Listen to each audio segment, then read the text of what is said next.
Okay, आइए हम आराधना स्तुति शुरू करने से पहले प्रार्थना में जाएंगे, प्रार्थना करेंगे। परमेश्वर पिता, हम धन्यवाद देते हैं इस खूबसूरत समय के लिए, इस दिन के लिए धन्यवाद देते हैं तेरे प्रेम, तेरे अनुग्रह के लिए, इस खूबसूरत शाम के लिए पिता परमेश्वर, जहाँ हम मिड वीक सर्विस में हम तेरे उपस्थिति में आए हैं पिता परमेश्वर। हम जानते हैं पिता परमेश्वर कि तू हमारे बीच में है और आज की इस शाम में तू हमसे बातें करना चाहता है पिता परमेश्वर। होने दे पिता परमेश्वर कि जब हम तेरे गीतों को गाते हैं पिता परमेश्वर, तेरी आराधना स्तुति करते हैं, तो वो पिता परमेश्वर हमारी सामर्थ्य से नहीं पिता परमेश्वर, परंतु तेरी सामर्थ्य से करे पिता परमेश्वर। तेरी आत्मा के द्वारा पिता परमेश्वर तुझे आराधना स्तुति चढ़ाएं सच्चाई से पिता परमेश्वर। हमारे गलों को खोल दे, हर एक रुकावट को, हर एक तकलीफ को तेरे हाथों में सौंप दें। होने दे पिता परमेश्वर, हर एक बात में तुझे महिमा मिले पिता परमेश्वर। प्रभु यीशु मसीह के नाम से मांगते हैं, आमीन आमीन। Praise the Lord. तो क्यों ना हम परमेश्वर की आराधना स्तुति के लिए गीत गाएंगे। उसने दाखरस और तेल उंडेला, मेरी आत्मा को चंगा किया। उसने दाखरस और तेल उंडेला, मेरी आत्मा को चंगा किया। उसने दाखरस और तेल उंडेला, मेरी आत्मा को चंगा किया। यरीहो के किनारे अगमुआ पड़ा, यरीहो के किनारे अगमुआ पड़ा। उसने दाखरस और तेल उंडेला, यीशु यीशु यीशु मैंने उससे पा लिया। यीशु यीशु यीशु मैंने उससे पा लिया। यीशु यीशु यीशु मैंने उससे पा लिया। मैंने यीशु को पा लिया। उसने दाखरस और तेल उंडेला, मेरी आत्मा को चंगा किया। उसने दाखरस और तेल उंडेला, मेरी आत्मा को चंगा किया। यरीहो के किनारे अगमुआ पड़ा, यरीहो के किनारे अगमुआ पड़ा। उसने दाखरस और तेल उंडेला, यीशु यीशु यीशु मैंने उससे पा लिया। यीशु यीशु यीशु मैंने उससे पा लिया। यीशु यीशु यीशु मैंने उससे पा लिया। मैंने यीशु को पा लिया। यीशु को पा लिया। सच में परमेश्वर, हमने तुझे पाया है पिता परमेश्वर, परंतु तूने हमें पाया है पिता परमेश्वर। धन्यवाद करते पिता परमेश्वर, तूने हमें खोज लिया उस दुनिया की भीड़ से। तू अद्भुत है परमेश्वर, धन्यवाद करते। तूने हमारे जीवन में जय दी है पिता परमेश्वर। तूने हमारे जीवन में चंगाई दी है, मुक्ति दी है, शांति दी है पिता परमेश्वर। इस गीत को गाएंगे, जय देने वाले प्रभु यीशु को कोटि कोटि जय देने वाले प्रभु यीशु को कोटि कोटि धन्यवाद। जीवन देने वाले प्रभु यीशु को जीवन भर धन्यवाद। जय देने वाले प्रभु यीशु को कोटि कोटि धन्यवाद। जीवन देने वाले प्रभु यीशु को जीवन भर धन्यवाद। हालेलुया हालेलुया गाएंगे, आत्मा से भर कर गाएंगे। हालेलुया हालेलुया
भर धन्यवाद। आनंद देने वाले प्रभु यीशु को कोटि कोटि धन्यवाद। आनंद देने वाले प्रभु यीशु को जीवन भर धन्यवाद। हालेलुया हालेलुया गाएंगे, आत्मा से भर कर गाएंगे। हालेलुया हालेलुया गाएंगे, आत्मा से भर कर गाएंगे। यीशु जिंदा है, वो आने वाला है। ओ यीशु जिंदा है, वो आने वाला है। हालेलुया हालेलुया गाएंगे, आत्मा से भर कर गाएंगे। हालेलुया हालेलुया गाएंगे, आत्मा से भर कर गाएंगे। कि तू पवित्र पवित्र है।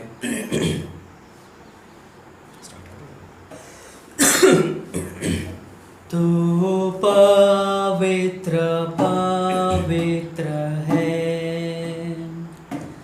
तू पवित्र पवित्र है। तू सच्चा है प्रभु, तू झूठा नहीं है। तू पवित्र पवित्र है। तू करुणा निधान है प्रभु, तू अत्यंत महान है प्रभु। तू करुणा निधान है प्रभु, तू अत्यंत महान है प्रभु। तू सच्चा है प्रभु, तू झूठा नहीं है। तू पवित्र पवित्र है। तू अधर्मों को क्षमा करता है, सारे रोगों को चंगा करता है। तू अधर्मों को क्षमा करता है, सारे रोगों को चंगा करता है। तू सच्चा है प्रभु, तू झूठा नहीं है। तू पवित्र पवित्र है। तू पवित्र पवित्र है। तू सच्चा है प्रभु, तू झूठा नहीं है। तू पवित्र पवित्र है। तू पवित्र पवित्र है। धन्यवाद देते हैं हमारे जीवित और महान परमेश्वर पिता। आप पवित्र परमेश्वर हो और आप पवित्र स्थान में रहने वाले परमेश्वर हो। और धन्यवाद देते हैं कि आप सर्वश्रेष्ठ और महान हो प्रभु। आप अति सामर्थ्य परमेश्वर हो, आप भय योग्य परमेश्वर हो। आप हमारे पापों को क्षमा करते हो, हमारे जीवन में ताजगी लेके आते हो प्रभु। धन्यवाद करते हैं आपकी विश्वास योग्यता के लिए कि आप सच्चे हो प्रभु, आप अपने वायदों के प्रति। हाँ पिता परमेश्वर, हम धन्यवाद देते हैं कि आप हमारे बीच में उपस्थित हो प्रभु। धन्यवाद करते हैं आपकी उपस्थिति के लिए, धन्यवाद देते हैं। आगे का हर एक समय प्रभु हम आपके हाथों में सौंपते हैं। आज की सभा का हर एक कार्य प्रभु आपके हाथों में सौंपते हैं। आप हमारी अगुवाई करना प्रभु, स्वर्ग से बुद्धि देना प्रभु, और आज के वचन के द्वारा आप हमसे बातें करना, वैसे हमारी प्रार्थना की तरफ धन्यवाद देते। सारा आदर सारी महिमा आपको देते। यह प्रार्थना यीशु मसीह के जीवित नाम से मांगते हैं, आमीन।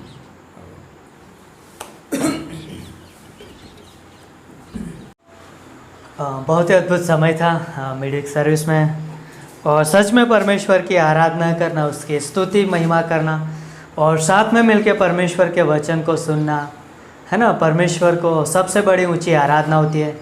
और बहुत ही अद्भुत समय रहा परमेश्वर की स्तुति आराधना करने का। और धन्यवाद देते फिर से एक बार इस मिडिक सर्विस में आप सभी को आने के लिए। तो आपका स्वागत है इस मिडिक सर्विस में। और याद रखिए कि बुधवार की शाम की सभा 5:30 बजे रहती है और रविवार की सभा 5 बजे रहती है। और इस सभा में आपका स्वागत करते हैं।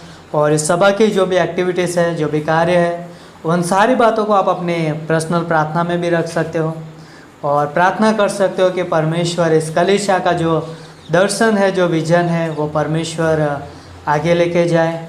और प्रार्थना कर सकते हैं आप इन सारी बातों के लिए। और गुरुवार, शुक्रवार और शनिवार के दिन क्लास रहता है, बाइबल क्लास रहता है। और ज़रूर आपको समय मिले तो आप उसमें भाग लीजिए।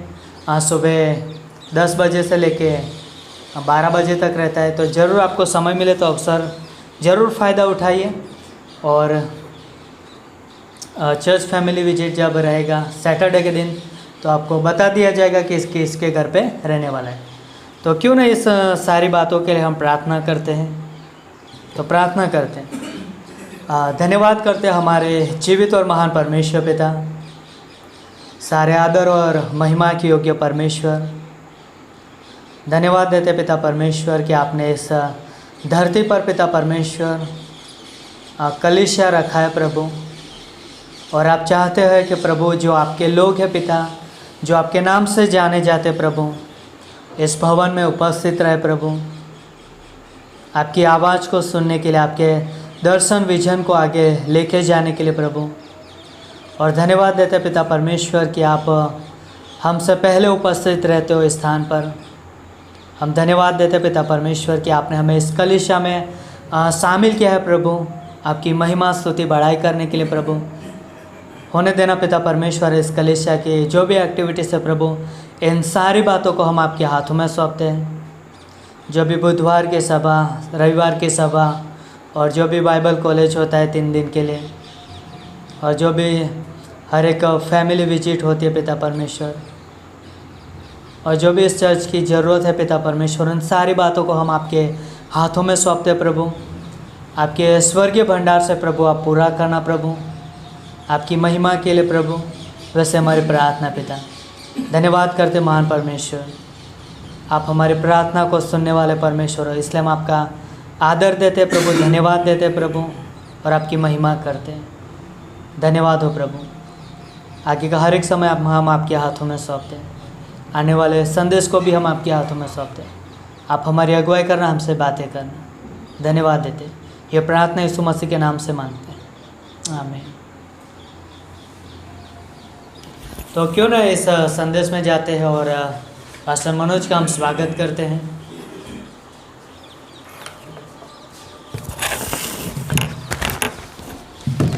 ओके।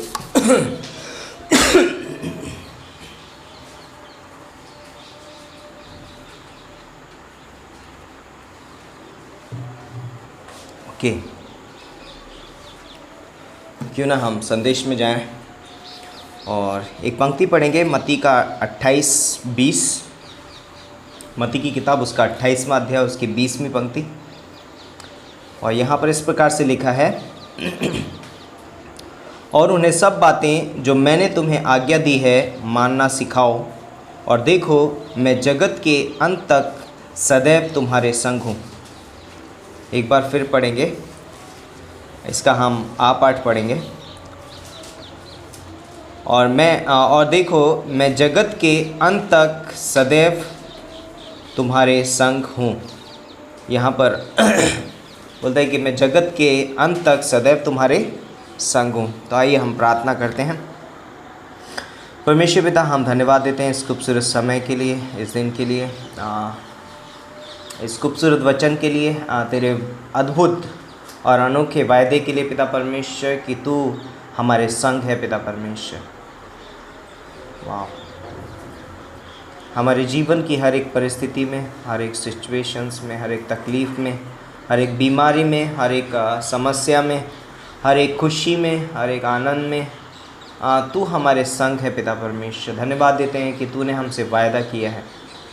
धन्यवाद करते हैं, तेरे नाम को ऊंचा उठाते हैं, तेरी महिमा तेरी स्तुति करते हैं। मेरे मुख को छू, इसे पवित्र कर, से मेरे नहीं पिता परमेश्वर परंतु तेरे वचन निकले। मैं वचन के द्वारा तू अपने लोगों से बातें कर, पवित्र आत्मा के द्वारा अगुवाई करो। प्रभु यीशु मसीह के नाम से मांगते हैं, आमीन आमीन। Praise the Lord. तो परमेश्वर की उपस्थिति के विषय में आज हम बातें करेंगे। परमेश्वर की उपस्थिति हमारे साथ है। एक विश्वासी जब एक व्यक्ति प्रभु यीशु मसीह पर विश्वास करता है तो हम जानते हैं कि परमेश्वर का किया हुआ कार्य उसके लिए एक अद्भुत रीति से, एक अनोखे, एक अलौकिक तरीके से बोलता है कि उसको परमेश्वर के परिवार, उसके घर का सदस्य बना देता है। और क्योंकि परमेश्वर इस समय स्वर्ग में है तो परमेश्वर बोलता है कि अब तुम पृथ्वी पे हो। तो कई बार एक मनुष्य, एक विश्वासी कई बार अकेला महसूस कर सकता है और सोच सकता है कि परमेश्वर ने मुझे जो आज्ञा दी है या परमेश्वर ने मुझे इस धरती पे रखा है, जैसे कि हम मत्ती का 28:18 से 20 पढ़ते हैं तो वहाँ पर एक आदेश है। और ये आदेश सिर्फ शिष्यों के लिए नहीं है परंतु हर एक विश्वासी के ऊपर लागू होता है। जैसे ही परमेश्वर ने कहा कि जाओ और सारे जगत में क्या करो, सुसमाचार प्रचार करो, तो ये आदेश जो है वो हर एक व्यक्ति के, हर एक विश्वासी के ऊपर लागू होता है। परंतु कई बार एक विश्वासी हो सकता है कि वो अकेला महसूस कर सके, तो हो सकता है, कर सकता है, महसूस कर सकता है। तो परमेश्वर ने ये बात सोचते हुए कि एक दिन हो सकता है कि जिनसे मैं बातें कर रहा हूँ, उस समय यीशु मसीह ने अपने 11 शिष्यों को पास बुलाकर उनसे ये बातें कहीं, तो हो सकता है कि उस समय पे शिष्य सोचेंगे कि अरे हम अकेले हैं, अभी हम क्या कर सकते हैं, हमारे पास उतनी सामर्थ्य नहीं है। सामने वाला व्यक्ति बहुत ही देखने में और बहुत ज़्यादा शायद से डरावना लगता हो, या हो सकता है उसका डील डॉर बड़ा हो, और कई बार इस तरीके से आदमी घबरा भी सकता है सामने देख करके। तो यहाँ पर यीशु मसीह ने एक चीज़ कहा, संदेश मेरा है, तुम्हें बांटना है, लेकिन एक चीज़ मैं तुम्हें जो कह जाता हूँ वो ये है कि क्या है कि जगत की उत्पत्ति से लेकर अब तक और आने वाले समय में भी मैं क्या रहूँगा, तुम्हारे संग रहूँगा। इम्पॉर्टेंट है, एक स्टूडेंट हो और कितने लोगों ने ओलंपिक में भाग लिया है? नहीं लिया होगा यहाँ पर किसी ने, बट कभी कभी स्कूल में गेम्स होते थे हैं। यदि आपका टीचर यदि आपके साथ गया है, आपका कोच आपके साथ में है, तो आपको खेलने में बहुत आसानी होती है, या कोई भी चीज़ करने में, आप दौड़ने में वो बोलेगा इस तरीके से दौड़ना है, ऐसे करना है ना। हमेशा यदि कुछ हो गया तो वो आके उससे सलाह लेगा, बोलेगा मैं क्या करूँ इस समय, ये कठिन परिस्थिति है ना। कुश्ती के बारे में, हम बहुत सारी चीज़ों के बारे में देख सकते हैं। तो वहाँ पर कोच होता है उसके साथ में, जिसने उसको ट्रेन किया, सिखाया, तो उसका बहुत ही हौसला बरकरार रहता है और वो बहुत अच्छी तरीके से खेलता भी है, क्योंकि कोच उसको बीच बीच में उसको क्या करता है, समझाता है, उसको बताता है कि किस रीति से खेलना है। उसी रीति से जब प्रभु यीशु मसीह जब बोलता है कि मैंने तुम्हें सारी बातें सिखा दी, 18 से पढ़ते हैं, यीशु ने उनके पास आकर कहा कि स्वर्ग और पृथ्वी का सारा अधिकार मुझे दिया गया है, इसलिए तुम जाकर सब जातियों के लोगों को चेला बनाओ और उन्हें पिता पुत्र पवित्र आत्मा के नाम से बपतिस्मा दो। और 20वीं पंक्ति में बोला है, और उन्हें सब बातें जो मैंने तुम्हें आज्ञा दी है मानना सिखाओ, सारी बातें। लेकिन उसके बाद वो बोलता है कि मैंने तुम्हें जो सिखाया है सब जाकर के क्या करो, सिखाओ। लेकिन अगली चीज़ क्या बोलता है यीशु मसीह, कि देखो जगत के अंत तक मैं सदैव तुम्हारे साथ हूँ। होता अगर यीशु मसीह कहता कि नहीं तुम ऐसा करना है लेकिन मैं तुम्हारे साथ नहीं हूँ, चेले मुश्किल से एक कदम भी आगे बढ़ा पाते, मुश्किल था। और यदि ये पंक्ति नहीं लिखी होती यहाँ पर, या ये शब्द यहाँ पर नहीं लिखा होता कि मैं तुम्हारे साथ हूँ, तो हमें भी ये सुसमाचार प्रचार करना, उसकी सेवा करना, उसकी सेविकाई करना बहुत ही कठिन लगता। हमें बाइबल पढ़ना भी कठिन लगता, हमें प्रार्थना करना भी कठिन लगता, और बोलता है कि उसकी सेविकाई करना भी बहुत कठिन लगता। चर्च प्लांटिंग एक बहुत ही कठिन कार्य होता हमारे लिए। सुसमाचार प्रचार करना बहुत ही कठिन कार्य होता है, क्योंकि उसके बगैर हम कुछ नहीं कर सकते। क्योंकि यीशु मसीह ने यूहन्ना के 15वें अध्याय में पहले ही बोला कि तुम मुझसे अलग होकर कुछ नहीं कर सकते। तो जब चेले और या फिर एक विश्वासी यीशु मसीह से अलग होकर कुछ नहीं कर सकते, तो यीशु मसीह भी एक विश्वासी से, एक शिष्य से, एक पास्टर, लीडर, अगुवे से कभी अलग नहीं होता है। उसकी उपस्थिति हमेशा हमारे साथ है। तो यीशु मसीह ने कहा कि मैं जगत के अंत तक सदैव तुम्हारे साथ हूँ। लेकिन एक चीज़ आपने यहाँ पर नोटिस करने वाली बात है कि यीशु मसीह वहाँ से क्या हो जाता है, फिर बाद में वो प्रेरितों के काम में अगर जाएंगे तो यीशु मसीह स्वर्गारोहण हो जाता है और वहाँ पर उनके बाद उनके साथ में नहीं रहता है, व्यक्तिगत रूप से शरीर में भी नहीं रहता है वो उनके साथ में। अब चेले घबरा सकते हैं कि अरे यीशु मसीह अब हमारे साथ व्यक्तिगत रूप से नहीं है, लेकिन यीशु मसीह की उपस्थिति यानी कि वो आत्मा में उनके साथ क्या है, उपस्थित है। आज यीशु मसीह हमें आंखों से दिखाई नहीं देता है, हम उसको देख नहीं सकते, लेकिन आत्मिक रूप से उसकी उपस्थिति हमारे साथ है, वो हमेशा हमारे साथ रहता है। और ये हमको कैसे पता चलता है, लेकिन पवित्र आत्मा हमारे अंदर है, यीशु मसीह ने हमसे वायदा किया है और वो हमें गाइड करता है, लीड करता है। तो प्रभु यीशु मसीह बोलता है कि जब चेलों को आदेश देता है तो उसके साथ में 3 चीज़ें भी उसको देता है। तो नंबर 1, यीशु मसीह ने उनको चेलों को क्या दिया, आदेश दिया कि जाओ और सारे जगत में सुसमाचार प्रचार करो। और आदेश के साथ उसने एक वायदा भी दिया और वायदे के साथ उसने एक सहायक भी दिया। उसने कहा जाओ, एक आदेश है, जाओ तुम सारे जगत में सुसमाचार प्रचार करो। दूसरा बोलता है कि वायदा देता है कि मैं जगत के अंत तक सदैव तुम्हारे साथ हूँ। तीसरी चीज़ बोलता है कि मैं अपना सहायक तुम्हें दूंगा। यीशु मसीह, पवित्र आत्मा उसका सहायक हमारे साथ है। और बोलता है कि उसकी सामर्थ हमारे साथ है। जो भी कार्य हम करते हैं तो प्रभु यीशु मसीह हमें यदि कोई कार्य करने के लिए कहता है और कहता है कि ये करो या ये करो या तुम मिनिस्ट्री करो या सेविकाई करो या तुम्हें एक पासवान का कार्य करना है या तुम्हें कोई भी कार्य करना है ना, तो उस कार्य करने के लिए भी परमेश्वर हमको क्या देता है, सामर्थ देता है। तो उसकी उपस्थिति हमारे साथ है, उसकी सामर्थ हमारे साथ है और उसका आत्मा हमारे साथ है। तो यीशु का वायदा, उसकी उपस्थिति का, यीशु मसीह की सामर्थ एक विश्वासी के साथ है और पवित्र आत्मा उसका सहायक एक विश्वासी के साथ हमेशा है। ये 3 चीज़ें एक विश्वासी के साथ हमेशा रहती हैं, ये कभी हमको छोड़ करके नहीं जाती है। लेकिन इम्पॉर्टेंट ये है कि क्या एक विश्वासी इनके ऊपर भरोसा करता है, क्या हम इन तीनों पे भरोसा करते हैं? क्या मैं मेरी सामर्थ पे भरोसा कर रहा हूँ? क्या मैं खुद का सहायक बन रहा हूँ? क्या मैं खुद के साथ हूँ या मुझे प्रभु यीशु मसीह की उपस्थिति की ज़रूरत है? तो एक विश्वासी इन 3 चीज़ों के बिना क्या बोलता है कि कुछ भी नहीं कर सकता। मुझे पवित्र आत्मा चाहिए, मतलब पवित्र आत्मा की अगुवाई चाहिए, मुझे प्रभु यीशु मसीह की उपस्थिति चाहिए, मुझे परमेश्वर की सामर्थ चाहिए। तो इन तीनों के बगैर मैं कुछ भी नहीं कर सकता। और हम देखते हैं कि एक विश्वासी के साथ बोलते हैं कि ये बात हमेशा याद रखनी चाहिए कि उसकी उपस्थिति कैसी भी हो परंतु परमेश्वर उसके साथ, उसकी स्थिति कैसी भी हो परंतु परमेश्वर की उपस्थिति उसके साथ है।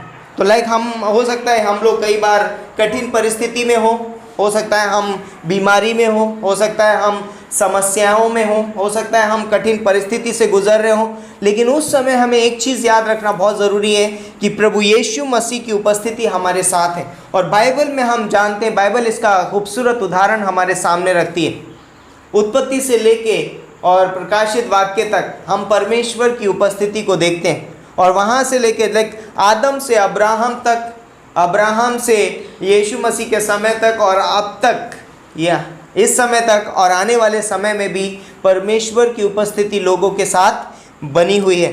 तो बोलते हैं कि अगर हम देखना चाहें तो उत्पत्ति का 37वां अध्याय एक पंक्ति पढ़ेंगे 5 और 8। एक व्यक्ति है यूसुफ। आज हम यूसुफ के जीवन से देखेंगे कि यूसुफ के जीवन में कैसे परमेश्वर की उपस्थिति थी और कैसे उसने परमेश्वर की उपस्थिति को महसूस किया और कैसे उसकी उपस्थिति के द्वारा वो अपने जीवन को जिया। तो उत्पत्ति का 37वां अध्याय और उसकी 5वीं और 8वीं पंक्ति, 5 से लेकर 8वीं पंक्ति, यहाँ पर लिखा है, और यूसुफ ने एक स्वप्न देखा और अपने भाइयों से उसका वर्णन किया। तब वे उससे और भी द्वेष करने लगे और उसने उनसे कहा, जो स्वप्न मैंने देखा है सो सुनो। हम लोग खेत में पूले बांध रहे हैं और क्या देखता हूँ कि मेरा पूला उठकर सीधा खड़ा हो गया। तब तुम्हारे पूलों ने मेरे पूले को चारों तरफ से घेर लिया और उसे दंडवत किया। यहाँ पर परमेश्वर ने एक खूबसूरत वायदा, एक खूबसूरत दर्शन जो है वो किसको दिया है? यूसुफ को दिया है। और खूबसूरत दर्शन देने के बाद में यूसुफ बहुत खुश है। उसने उसका दर्शन बताया और दर्शन का उत्तर उसको मिल जाता है कि दर्शन का मतलब क्या है। और उसके भाई उससे कहते हैं 8वीं पंक्ति में, 7वीं पंक्ति में, 8वीं पंक्ति में, तब उसके भाइयों ने उससे कहा, क्या सचमुच तू हमारे ऊपर राज्य करेगा? वह सचमुच तू हम पर प्रभुता करेगा? सो वे उसके स्वप्न और उसकी बातों के कारण उससे और भी अधिक बैर करने लगे। यहाँ पर एक खूबसूरत वायदा दिखाई देता है परमेश्वर का यूसुफ के जीवन में कि यूसुफ, मैं तुझे तेरे भाइयों में क्या करूँगा? महान करूँगा। मैं तेरे नाम को ऊंचा करूँगा, है ना। सब तेरे आगे क्या करेंगे? दंडवत करेंगे। और यहाँ पर यूसुफ बहुत एक्साइटेड है। परमेश्वर ने मुझसे ये वायदा किया है, परमेश्वर मुझे एक दिन अधिपति बनाने वाला है ना। लेकिन अगले ही पल हम देखते हैं उसे दूसरा सपना आता है और दूसरे सपने में एक और वायदा उसके सामने आता है कि उसके माता पिता और उसके भाई सब उसके आगे झुकेंगे, है ना। और सब जब उसके आगे झुकेंगे तो बोलता है कि वो और भी आनंदित हुआ। कई बार हमारे जीवन में जब हम परमेश्वर के वचन को पढ़ते हैं, उनके वायदों को पढ़ते हैं, हम बहुत एक्साइटेड हो जाते हैं। यस, प्रभु ने मुझसे वायदा किया है, और बहुत ज़्यादा एक्साइटमेंट था और बहुत खुशी खुशी बोलता है। अगले ही पल बोलता है कि उसका पिता बोलता है कि जाओ और अपने भाइयों को क्या कर? रोटी दे करके आ। और वो जाता है, अपने भाइयों के लिए रोटी लेकर के जाता है और वो उसे दूर से देखते हैं और कहते हैं, यही है वो जो हम पे राज करने आता है, क्यों ना हम इसे मार डालें। और उसके भाई रूबेन ने कहा, नहीं नहीं, हम इसे मारेंगे नहीं, हम क्या करेंगे? हम इसे गड्ढे में डाल देंगे, हम इसे मारेंगे नहीं। और ये बात उसने इसलिए की थी कि उनको बचाना चाहता था कि मैं बाद में आके उसको निकाल करके पिता के पास पहुंचा दूंगा। लेकिन यहाँ पर हम देखते हैं यूसुफ के जीवन से सोचें कि उसके जीवन में वायदा है और वायदे के तुरंत बाद वो कहाँ पर है? गड्ढे के अंदर है। अब वो सोच सकता है, कहेगा, परमेश्वर आपने मुझसे वायदा किया है लेकिन आप कहाँ हैं? मैं तो इस समय गड्ढे में हूँ। बट वहाँ पर एक चीज़ हम नहीं पाते हैं। परमेश्वर उसको गड्ढे में है लेकिन वो ग्रम्बलिंग नहीं कर रहा है। मतलब बोलते हैं ना कि वो बोलते हैं कि जैसे कि कुड़कुड़ा नहीं रहा है, वो गड्ढे के अंदर है। और वो वहाँ पर गड्ढे के अंदर बोलता है कि उसके भाइयों ने उसको मारा है, उसके भाई उसको ऊपर बोलते हैं कि ताड़ना दे रहे हैं, गलत बातें बोल रहे हैं उसके ऊपर। वो कह रहा होगा, परमेश्वर। कोई व्यक्ति अगर दूर से देखेगा तो क्या सोचेगा? कहेगा, इस व्यक्ति को वायदा मिला था, इसकी परिस्थिति तो देखो, ये तो अभी गड्ढे में पड़ा है। कई बार एक विश्वासी के जीवन में भी इस तरीके से हो सकता है। लेकिन यस, परमेश्वर ने हमको वायदा दिया है, यस मैं जगत की बोलते हैं कि मैं जगत के अंत तक सदैव तुम्हारे साथ हूँ, है ना। और तुम जाओ सारी जगत में सुसमाचार प्रचार करो। और पता चलता है अगले ही पल सताव आ गया और तकलीफ में हम, है ना, हो सकता है बीमारी आ जाए। यीशु मसीह ने कहा, मैं तुम्हें स्वर्ग लेके जाऊंगा, मैं तुम्हें अनाथ नहीं छोड़ूंगा। अगले ही पल हो सकता है कि आपके घर वाले, आपके पड़ोसी आपको सब कुछ छोड़ दे और आपको फील हो, ऐसा लगने लगे कि अरे मैं तो अभी अनाथ की तरह हो गया। लेकिन एक चीज़ हमें याद रखना बहुत ज़रूरी है कि हम अनाथ नहीं हैं, क्योंकि परमेश्वर की उपस्थिति हमारे साथ है। उस परिस्थिति में भी, उस समस्या में भी परमेश्वर की उपस्थिति हमारे साथ है। भले से यूसुफ उस गड्ढे में था, लोग देखकर बोल सकते हैं कि अरे यूसुफ की परिस्थिति कितनी खराब है, लेकिन यूसुफ जानता है कि परमेश्वर की उपस्थिति उसके साथ है, क्योंकि परमेश्वर ने उससे वायदा किया है। और वहाँ बात रुकती नहीं है, ख़त्म नहीं होती है। उसके बाद उसके भाई आते हैं और उसको बोलते हैं कि इश्माइलियों के हाथ में बेच देते हैं, और इश्माइली लोग ले जा करके उसको पोतीफर के घर में बेच देते हैं। और पोतीफर के घर में एक चीज़ होती है, 39वां अध्याय और उसकी पहली पंक्ति में बोलता है कि यूसुफ पोतीफर के घर में गुलाम के रूप में पहुंचा दिया गया है ना। 39वें अध्याय में उत्पत्ति के बोलता है कि जब यूसुफ मिस्र में पहुंचाया गया तब पोतीफर नाम एक मिस्री जो फिरौन का हाकिम और जल्लादों का प्रधान था, उसने उसको इश्माइलियों के हाथ से जो उसे वहाँ ले गए थे मोल लिया। लेकिन अभी एक जगह से निकला तो दूसरी जगह पे वो क्या बन गया है, गुलाम बन गया है। परिस्थिति बदल नहीं रही है, सेम है। यहाँ से निकला वहाँ पर भी गुलाम की रीति। लेकिन जब दूसरी पंक्ति आप पढ़ते हैं तो वहाँ पर एक चीज़ बहुत ही अद्भुत हमको दिखाई देती है। और यूसुफ अपने मिस्री स्वामी के घर में रहता था और यहोवा उसके संग था। वाह, आप गुलाम हैं, आप गुलामी में हैं, आप समस्या में हैं, आप परेशानी में हैं, लेकिन एक चीज़ हमेशा याद रखें कि परमेश्वर हमारे संग है, परमेश्वर की उपस्थिति हमारे संग है। और बोलता है कि यूसुफ बोलता है कि वाह, ये सबसे बड़ी चीज़ है। भले से हम गुलाम हैं, भले से हम तकलीफ़ में, भले से हम बीमारी में हैं, लेकिन बोलता है कि परमेश्वर यूसुफ के साथ था, परमेश्वर हमारे संग है। और यहाँ पर लिखा है कि सो वह भाग्यवान पुरुष हो गया। एक गुलाम जो था अब क्या बन गया है, एक भाग्यवान पुरुष बन गया, एक है ना आशीषित व्यक्ति बन गया। और यूसुफ के स्वामी ने देखा, अब क्या हो रहा है, दूसरे लोग देख रहे हैं हमारी परिस्थितियों में, हमारे समस्याओं में। जब हम परमेश्वर के वायदे पर बने रहते हैं और परमेश्वर की उपस्थिति जब हमारे जीवन में होती है तो दूसरे लोग देख लेते हैं कि परमेश्वर इसके संग है। वाह, शद्रक मेशक अबेदनगो, नबूकदनेस्सर राजा ने क्या देखा आग की भट्टी में, उसने देखा कि परमेश्वर उनके संग है, यीशु मसीह उनके संग है। भले से आग की भट्टी में है लेकिन यीशु मसीह उनके संग है। इंपॉर्टेंट चीज़ है। लेकिन आज हमारी परिस्थिति कितनी भी खराब हो सकती है, लेकिन एक बात है कि यीशु मसीह हमारे संग है। और जब यीशु मसीह हमारे संग है और उस परिस्थिति में जब हम यीशु मसीह की उपस्थिति के अंदर हैं तो बोलते हैं कि दूसरे लोग देखकर बोल देंगे ओह, सच में परमेश्वर इसके साथ है। यदि ऐसा किसी आम व्यक्ति के साथ होता तो वो रह नहीं पाता, लेकिन आज प्रभु यीशु मसीह उनके साथ है, इसलिए वो इसको क्या कर पा रहे हैं, सहन कर पा रहे हैं। तो परमेश्वर उसके संग था और पोतीफर ने उसको देख लिया। इवन 39वें अध्याय की 21 और 23वीं पंक्ति में ओके, अच्छा मौसम चल रहा था, सब कुछ अच्छा था, भाग्यवान पुरुष बन गया। और बोलते हैं उसके बाद तुरंत उसकी पत्नी ने उसके ऊपर क्या लगा दिया, इल्ज़ाम लगा दिया। सब कुछ अच्छा चल रहा है, शैतान को अच्छा नहीं लगता है। एक विश्वासी यदि परीक्षाओं में भी स्थिर रहे तो शैतान को वो पसंद नहीं है। लाइक समस्याओं में, तकलीफ में भी, याद कई बार हम लोग बहुत कंट्रोल करते हैं ना अपने ऊपर। लाइक ये लेवल पे हम लोग कभी कभी बहुत नियंत्रित करते हैं अपने आप को कि यस मैं इस तरीके से करूँगा, मैं परमेश्वर में बना। अगले ही पल बोलता है कि शैतान फिर से बीच में आ जाता है और बोलता है कि पोतीफर की पत्नी ने उस पर झूठा इल्ज़ाम लगाया और अगले ही पल यूसुफ कहाँ पर है, अभी जेल में। सब कुछ सही चल रहा था, परमेश्वर क्यों ऐसा हो सकता है ना। गुलाम था, अच्छी जगह पे था, अच्छा काम कर रहा था, खाना पीना अच्छा था, सब कुछ अच्छा हो रहा था, मैं अच्छे से मेहनत से काम कर रहा था, ये झूठा इल्ज़ाम क्यों मेरे ऊपर, है ना। और वहाँ पर बोलता है कि कुछ समय के बाद में बोलता है कि जल्लादों के प्रधान ने, लाइक जो उधर जेल में था, जेलर, वहाँ पर भी यीशु मसीह उसके साथ था।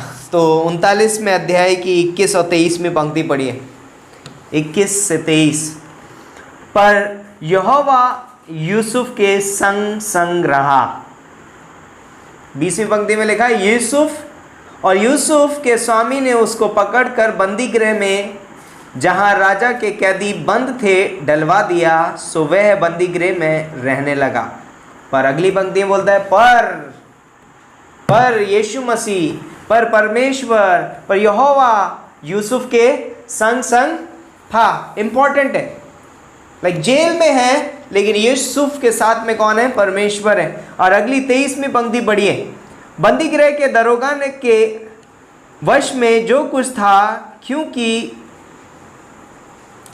उसमें उसको कोई भी वस्तु देखनी ना पड़ती थी, इसलिए कि यहोवा यूसुफ के साथ था और जो कुछ वह करता था यहोवा उसको उसमें सफलता देता था।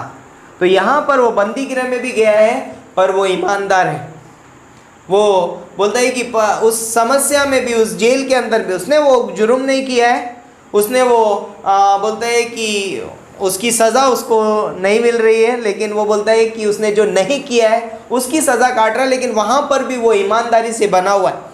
वो परमेश्वर के वायदे में, उस जेल में भी, उस झूठे इल्ज़ाम में भी बना हुआ है और बोलता है कि पूरी ईमानदारी के साथ काम करता है और बोलता है कि परमेश्वर वहाँ पर भी उसके साथ था। और जेलर ने भी इस बात को देख लिया और जेलर ने अपना सारा काम उसके हाथ में क्या कर दिया? सौंप दिया। लाइक जेल में क्या होता है? अक्सर दुर्व्यवहार, लेकिन यहाँ यूसुफ के साथ क्या हो रहा है?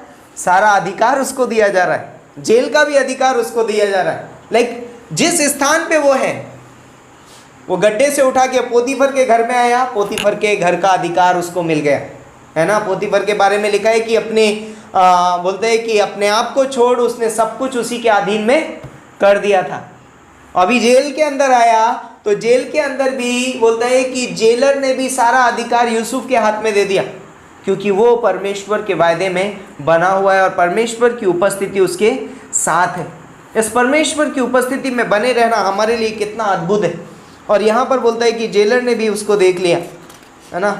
और उसके बाद हम जानते हैं कि यूसुफ एक स्वप्न फिरौन एक स्वप्न देखता है और फिरौन का स्वप्न का अर्थ बताने के लिए यूसुफ को बुलाया जाता है।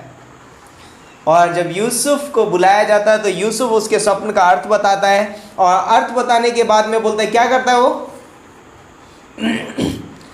बोलता है कि तुझे एक प्रधानमंत्री चुनना होगा जो तेरी सारी अनाज को इकट्ठा करे, गोडाउन बनाए और वो सारा अधिकार क्या करे? तेरे वश में कर दे। तो वहाँ पर बोलता है कि तुझसे बुद्धिमान पुरुष कौन होगा? और बोलता है कि जा, आज से तो मिस्र का क्या है? प्रधानमंत्री है। और उसे मिस्र का प्रधानमंत्री बना दिया गया और उसने सारा सब कुछ अपने अंदर में कर लिया। और क्या हुआ कि सारे देशों में जब अकाल पड़ा तो उसके भाई उसके सम्मुख आए और उसके आगे झुककर दंडवत किया।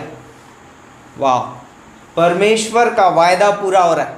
लेकिन यूसुफ को उस वायदे को देखने के लिए बहुत सारी परिस्थितियों से गुजरना पड़ा, लेकिन यूसुफ ईमानदार रहा परमेश्वर के वायदे के प्रति, है ना।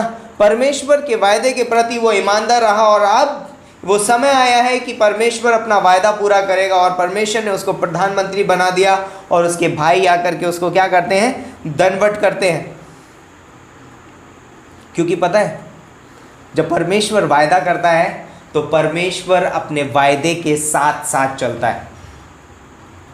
परमेश्वर अपने वायदे करके दूसरी ओर नहीं मुड़ता है। परमेश्वर जब हमसे वायदा करता है तो परमेश्वर उस वायदे में साथ साथ चलता है और उसकी सामर्थ उस वायदे को पूरा करने में लग जाती है और उस वायदे को पूरा करके बोलता है कि वो उसको परिणाम तक पहुंचाता भी है। तो वायदे करने वाला और वायदे को पूरा करने वाला परमेश्वर ही है। हमें सिर्फ उसमें बने रहना है। तो परमेश्वर की उपस्थिति बहुत ही मायने रखती है हमारे जीवन में। इसीलिए यूहन्ना के 14वें अध्याय में यीशु मसीह ने कहा कि मैं तुम्हें अनाथ नहीं छोड़ूंगा, मैं तुम्हें एक सहायक दूंगा। और यीशु मसीह ने वहाँ सहायक भी दिया। एक विश्वासी अनाथ नहीं है, परमेश्वर की उपस्थिति उसके साथ है। पवित्र आत्मा बोलता है कि उसके साथ है एक सहायक के रूप में और परमेश्वर की सामर्थ उसके साथ है। दाऊद के जीवन में हम देख सकते हैं, दाऊद बोलता है कि हे परमेश्वर, मैं तेरी उपस्थिति से भागकर कहाँ जाऊँ? मैं तेरी आत्मा से भागकर कहाँ जाऊँ? पहाड़ पे चढ़ूँ तो तू वहाँ है। लाइक आप किसी भी परिस्थिति में क्यों ना चले जाएं, अधलोक में जाऊँ तो तू वहाँ है ना, आकाश पे चढ़ूँ तो तू वहाँ है, समुद्र में जाऊँ तो तू वहाँ है। लाइक यदि हम समुद्र की गहराइयों में भी क्यों ना चले जाएं, पर परमेश्वर की उपस्थिति हमारे साथ है। इंपॉर्टेंट है। लाइक कभी भी हमारे जीवन में जब हम कठिन परिस्थिति से गुजर रहे हैं, हमें निराश होने की ज़रूरत नहीं है। हमें लाइक ये सोचने की ज़रूरत नहीं है हाय ये कैसे हो गया, ये क्यों हो गया। पर यस, परमेश्वर ने हमसे वायदा किया है, तो परमेश्वर बोलता है कि उसकी उपस्थिति भी हमारे साथ है उस वायदे को पूरा करने के लिए। और यहाँ पर बोलता है कि हम जानते हैं कि परमेश्वर मूसा के साथ था। जब यहोशू की किताब में जब यहोशू बोलता है कि जब मूसा बोलता है मर जाता है, तो वहाँ पर परमेश्वर मूसा या यहोशू से क्या कहता है कि हियाव बांध, दृढ़ हो जा, क्योंकि जैसे मैं मूसा के साथ साथ रहा वैसे ही तेरे भी साथ साथ रहूँगा। इम्पॉर्टेंट है, परमेश्वर की उपस्थिति एक विश्वासी के साथ हमेशा बनी रहती है। आज प्रभु यीशु मसीह ने कहा कि देखो जगत के अंत तक मैं सदैव तुम्हारे साथ हूँ। परमेश्वर हमारे साथ है। हमारे जीवन की हर एक कठिन परिस्थिति में प्रभु यीशु मसीह हमारे साथ है। इसीलिए हमें कभी भी अपने जीवन में निराश होने की आवश्यकता नहीं। हमारी परिस्थितियां हमको नीचे नहीं गिरा सकती। लाइक यूसुफ नीचे नहीं गिरा, हमेशा वो क्या रहा, उसको सिर्फ वायदों के ऊपर ध्यान था उसका। तो हमेशा परमेश्वर के वायदों के ऊपर ध्यान लगाओ। उसने गड्ढे की ओर ध्यान नहीं दिया कि मैं गहरा गड्ढा कितना गहरा है। उसने उस गुलामी के ऊपर ध्यान नहीं दिया, और उसने परमेश्वर के वायदे के ऊपर ध्यान दिया। उसने उस जेल की रहन सहन पे, उस तकलीफ़ों के ऊपर ध्यान नहीं दिया। उसने परमेश्वर के वायदे पर ध्यान दिया और उसने उसकी उपस्थिति में बना रहा। बोलते हैं कि परमेश्वर की उपस्थिति में बना रहा, और बोलते हैं कि परमेश्वर उसके संग था, परमेश्वर उसके साथ में था। इम्पॉर्टेंट है, एक विश्वासी को भी परमेश्वर ने ये वायदा किया है। तो हमें किसकी ओर देखना है? हमें परमेश्वर के वायदों की ओर देखना है, क्योंकि परमेश्वर की उपस्थिति हमारे साथ है। तो एक विश्वासी होने के नाते लाइक परमेश्वर ने जो हमसे वायदा किया है, हमें उसमें बने रहना ज़रूरी है, क्योंकि परमेश्वर यीशु मसीह के वायदे में क्या है? उसकी उपस्थिति है। परमेश्वर अपनी उपस्थिति का वायदा करता है हमसे कि वो हमारे साथ में हमेशा है। परमेश्वर हमसे वायदा करता है उसकी सामर्थ के लिए कि उसकी सामर्थ एक विश्वासी के साथ है। और तीसरा, पवित्र आत्मा का वायदा किया गया है कि पवित्र आत्मा उसका सहायक हमारे साथ है। तो हमें भी कभी भी निराश होने की ज़रूरत नहीं है, परंतु परमेश्वर की उपस्थिति का आनंद उठाने की आवश्यकता है। परिस्थितियां कैसी भी हों, यदि आप परमेश्वर की उपस्थिति महसूस करेंगे उस स्थान में, तो आपकी परिस्थितियां बोलते हैं कि लाइक जैसे कि बोलते हैं ना, जब आदमी कोई स्वप्न देखता है, तो आप ये देखिए कि आप कौन से बेड पे लेटे हैं, आपको वो दिखाई नहीं देता है, लेकिन आप ये देखते हैं कि आप कहाँ पहुँच गए हैं। इम्पॉर्टेंट है एक तरीके से। तो उसी तरीके से जब हम परमेश्वर की उपस्थिति को महसूस करते हैं, तो हम बोलते हैं कि हमारी परिस्थितियों को भूल जाते हैं और हम परमेश्वर की प्रेजेंस में, उसकी उपस्थिति में उस आनंद को महसूस करते हैं जो इस परिस्थिति में हमें नहीं हो सकता, जो परिस्थिति हमको नहीं दे सकती, लेकिन परमेश्वर की उपस्थिति में हमें वो आनंद प्राप्त होता है। तो मैं इस वचन के द्वारा आप सभी लोगों को उत्साहित करना चाहूँगा कि हमें परमेश्वर की उपस्थिति को अपने जीवन में महसूस करना बहुत ज़रूरी है, इम्पॉर्टेंट है। तो कभी हम उसको मिस ना कर दें। ऐसा ना हो कि हम मिस कर दें और हम घबराने लगें, हम चिंता में हो जाएं, हम तकलीफ या कई बार कुड़कुड़ाने ना लगे, परंतु हम याद रखें कि परमेश्वर की उपस्थिति हमारे साथ है। तो आइए हम प्रार्थना करते हैं। परमेश्वर पिता, हम धन्यवाद देते हैं इस खूबसूरत समय के लिए, इस दिन के लिए, कि तेरी उपस्थिति हमारे साथ है और तेरा वायदा, तेरा आदेश हमारे साथ है। पिता परमेश्वर, धन्यवाद देते हैं पिता परमेश्वर। तो कहता है जाओ, मैं तुम्हारे साथ हूँ, बोलो, मेरा वचन तुम्हारे साथ है। धन्यवाद देते हैं पिता परमेश्वर, तेरी योजनाएं हमारे साथ हैं कार्य करने के लिए। धन्यवाद करते हैं, तेरे नाम को ऊंचा उठाते हैं पिता परमेश्वर। तेरी उपस्थिति हमारे साथ है। इस समय को तेरे हाथों में सौंपते हैं, आने वाले गीत को भी तेरे हाथों में सौंपते हैं। प्रार्थना हमारे उद्धारकर्ता प्रभु यीशु मसीह के नाम से मांगते हैं, आमीन, आमीन।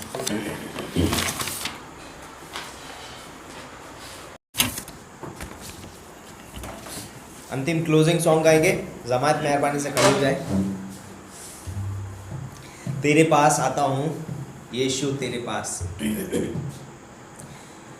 तेरे पास आता हूँ यीशु तेरे पास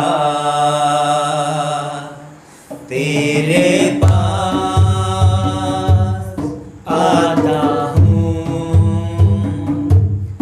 यीशु तेरे पास। अरे पल मेरी हर सांस तेरी स्तुति करती रहे, हर दिन मेरी हर बात तेरी महिमा गाती रहे, हर पल मेरी हर सांस तेरी स्तुति करती रहे, हर दिन मेरी हर बात तेरी महिमा गाती रहे। यीशुआ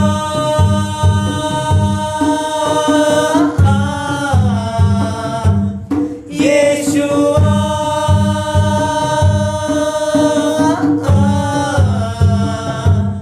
यीशुआ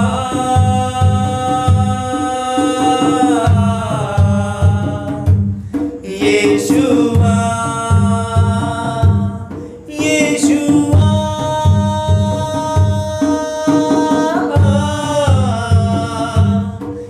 यीशुआ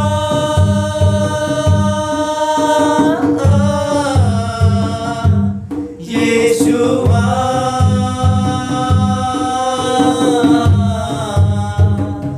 ओ यीशुआ तेरे पास आता हूँ यीशु तेरे पास आता हूँ यीशु तेरे पास। धन्यवाद देते हमारे जीवित और महान परमेश्वर पिता। धन्यवाद देते आपके वचन वायदों के लिए प्रभु, जो आप अपने लोगों को प्रोत्साहित करते हो प्रभु। और धन्यवाद देते पिता परमेश्वर कि आपका वचन जो जीवित वचन है, जो सामर्थ्य से भरा हुआ वचन है प्रभु। और धन्यवाद देते पिता परमेश्वर कि आपकी उपस्थिति हर हमेशा आप अपने लोगों के साथ बनाए रखते हो प्रभु। धन्यवाद देते पिता परमेश्वर कि जब आप अपने लोगों से जब कोई प्रतिज्ञा करते हो प्रभु, वायदा देते हो पिता परमेश्वर, तो उन वायदों को पूरा करने के लिए प्रभु आप अपनी उपस्थिति अपने लोगों के साथ रखते हो। इसलिए हम आपका धन्यवाद देते हैं। क्या धन्यवाद देते हैं पिता परमेश्वर कि आप अपने लोगों के संग हर हमेशा रहते हो प्रभु। धन्यवाद देते पिता परमेश्वर कि जो लोग आपके नाम से जाने जाते प्रभु, उनके पास आप अपना अधिकार आपने दिया है पिता परमेश्वर। आपने उनको सामर्थ दिया है प्रभु। धन्यवाद देते पिता परमेश्वर आपके उस आदेश भरे हुई उपस्थिति के लिए, अधिकार के लिए, सामर्थ के लिए। धन्यवाद देते पिता परमेश्वर कि एक विश्वासी प्रभु कभी भी अकेला नहीं है पिता परमेश्वर। धन्यवाद देते पिता परमेश्वर कि आप हर हमेशा उनके साथ रहते हो प्रभु। और धन्यवाद देते पिता परमेश्वर आज की सभा के लिए प्रभु, आज के वचन के लिए पिता परमेश्वर, और जो भी यहाँ पे उपस्थित है हर एक जीवन के लिए हम आपका धन्यवाद देते हैं। हर एक के साथ संग रहना पिता परमेश्वर, हर एक की जो भी ज़रूरत है पिता परमेश्वर आपके स्वर्ग से पूरा करना प्रभु, और होने देना पिता परमेश्वर आपकी महिमा, आपके राज्य के लिए हर एक को बहुतायत से उपयोग करना। वैसे हमारी प्रार्थना पिता, धन्यवाद देते इस समय के लिए, इस संदेश के लिए और इस सभा के लिए प्रभु, धन्यवाद देते आगे का हर एक समय आपके हाथों में सौंपते। ये प्रार्थना यीशु मसीह के नाम से मांगते।